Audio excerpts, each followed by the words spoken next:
আসসালামু আলাইকুম। মাননীয় স্পিকার, আপনাকে ধন্যবাদ। আজকে আমি মহান আল্লাহর দরবারে শুকরিয়া আদায় করি এবং আমার প্রিয় পটুয়াখালী ১১২ বাউফল ২ আসনের যারা নির্যাতন, নির্মম এবং হামলা মামলার শিকার হয়েও ভয়কে জয় করে ন্যায় এবং ইনসাফের প্রতীকে ভোট দিয়ে তারা আমাকে বিজয় করে এখানে কথা বলার সুযোগ করে দিয়েছে। মাননীয় স্পিকার, আপনি জানেন আজকে আমরা যখন এখানে দাঁড়িয়ে কথা বলি তখন আমাদেরকে এটা ভাবতে হচ্ছে যে আমরা কথা বলতে গিয়ে আবার বিগত ১৭ বছরের কোনো একটা বৈষম্যের মধ্যে পড়ে যাচ্ছি কিনা। কিন্তু আমাদেরকে এটা ভাবতে হচ্ছে আমরা যখন এখানে দাঁড়িয়ে কথা বলছি, আমাদের কথা বলার সময় শহীদ শরীফ ওসমান হাদি ইনসাফের পক্ষে কথা বলার সময় বলেছিল, আমার প্রতি যে জুলুম করবে আমি তার সাথেও ইনসাফ করতে চাই। আমরা লক্ষ্য করেছি এই সরকার প্রতিষ্ঠিত হওয়ার পর শরীফ ওসমান হাদির ব্যাপারে তার বিচারে কতটুকু কার্যকারিতা নিয়ে এসেছে তা আমরা এখন পর্যন্ত জানতে পারিনি। আমার মনে হয় আমরা সংবিধান নিয়ে ঘাটাঘাটি করতে করতে যদি সংবিধানই আমাদের রক্ষা করতে পারত, তাহলে সংবিধান আমাদেরকে বলে দিত যে আমাদের সেদিন বালু ট্রাক সরানোর ক্ষেত্রে সংবিধানের পৃষ্ঠা আমাদেরকে খুঁজতে হতো। সংবিধান যদি আমাদেরকে রক্ষা করতে পারত, তাহলে ৭২-এর সংবিধানের আলোকে আজকে আমাদের এখানে থাকার কথা না। আমি শফিকুল ইসলাম মাসুদ, আমার এখন জেলখানায় থাকার কথা। সংবিধান যদি মানতে হতো, তাহলে আমাদের মাননীয় প্রধানমন্ত্রী বাংলাদেশে থাকার কথা না, অন্য দেশের বাইরে থাকার কথা। সংবিধান মানতে হলে বর্তমান স্বরাষ্ট্রমন্ত্রীর এখন দেশের বাইরে থাকার কথা ছিল। সংবিধান মানতে হলে যে বাচ্চাদেরকে আজকে এখানে শিক্ষা দেওয়া হচ্ছে, দীক্ষা দেওয়া হচ্ছে, কিংবা তাদেরকে কোনো কোনো ক্ষেত্রে জাসদের সাথে তুলনা করা হচ্ছে, সেই বাচ্চাদের নিয়ে আমরা এই সরকার দলের লোকদেরকে, সরকার দলের সম্মানিত নেতৃবৃন্দকে আমরা চোখের পানিও ফেলতে দেখেছি। আবার কাউকে কাউকে কথা বলতেও শুনেছি যে এই সমস্ত বাচ্চাদের, আমরা তাদের শিক্ষার্থীদের আন্দোলনের সাথে আমাদের কোনো সম্পর্ক ছিল না।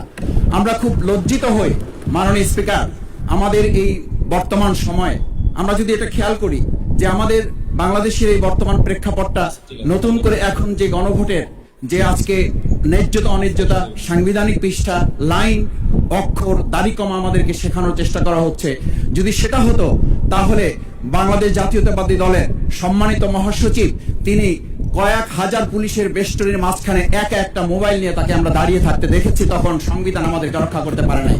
মাননীয় স্পিকার, আমি ৩৫০ মামলা নিয়ে ৭ মাসের ব্যবধানে, আপনিও আমার ২-১টা মামলাতে আপনি আমাকে সহযোগিতা করেছেন, সেটা এই সুযোগে ধন্যবাদ জানাতে চাই। আমার ৩৫০ মামলা জামিন করতে ৭ মাস সময় লেগেছে, আমার বের হতে সময় লেগেছে ৪.৫ বছর। আমি সেই ৪.৫ বছরে ৩ বার রিঅ্যারেস্ট হয়ে 2 বার গুম হয়েছি। আমি তখন ডিজিএফআই, এনএসআই, ডিবিএসবির কাছে জানতে চেয়েছিলাম, আমার সামনে দিয়ে বড় বড় নেতারা বের হয়ে যাচ্ছে, আমার অপরাধটা কি? তখন বলেছিল তারা হুমকি না, হুমকি হচ্ছেন আপনারা। আমাদেরকে যখন শেখ হাসিনার শেষ সরকার নিষিদ্ধ করেছিল, তখন তারা 14 দল মিটিং করে বলেছিল এই জামাত শিবির হচ্ছে সবচেয়ে বড় সমস্যা, তাদেরকে নিষিদ্ধ করলে এই আন্দোলন থেমে যাবে। আজ একটা কথা পরিষ্কার বলতে চাই, এই গণবিপ্লব নিয়ে আমাদের মাথা ব্যথার মূল কারণ হচ্ছে এখানেই শেখ হাসিনা আমাদেরকে যথার্থ টার্গেটটা করেছিল। সেই টার্গেটের মূল লক্ষ্য ছিলাম আমরা। আমাদেরকে বলা হয়েছিল একটা গুলি করলে একটা সরে, বাকিগুলো লড়ে না।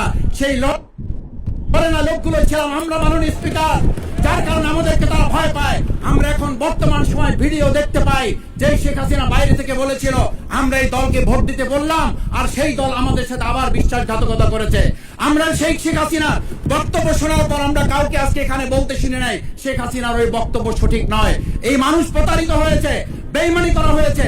আবার যদি গণভোট, জুলাই সনদ নিয়ে এই জাতির সাথে প্রতারণা করা হয়, তাহলে মূল্য দিতে হবে শুধু নয়, আবার আমাদেরকে ১৭ বছরের সেই জেল জুলুম, নিপীড়ন, গুম খুনের জায়গায় আমাদেরকে ফিরে যেতে হবে।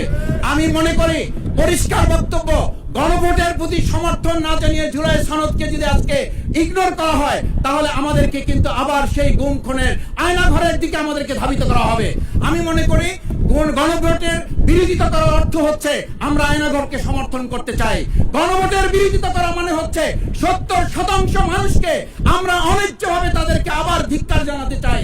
আমি এখানে স্পষ্ট বলতে চাই, আপনারা যেমন ৫১% সমর্থন নিয়েছেন, ৭০% প্রায় জনগণ কিন্তু গণবিপ্লবের, গণভোটের পক্ষে তারা রায় দিয়েছে।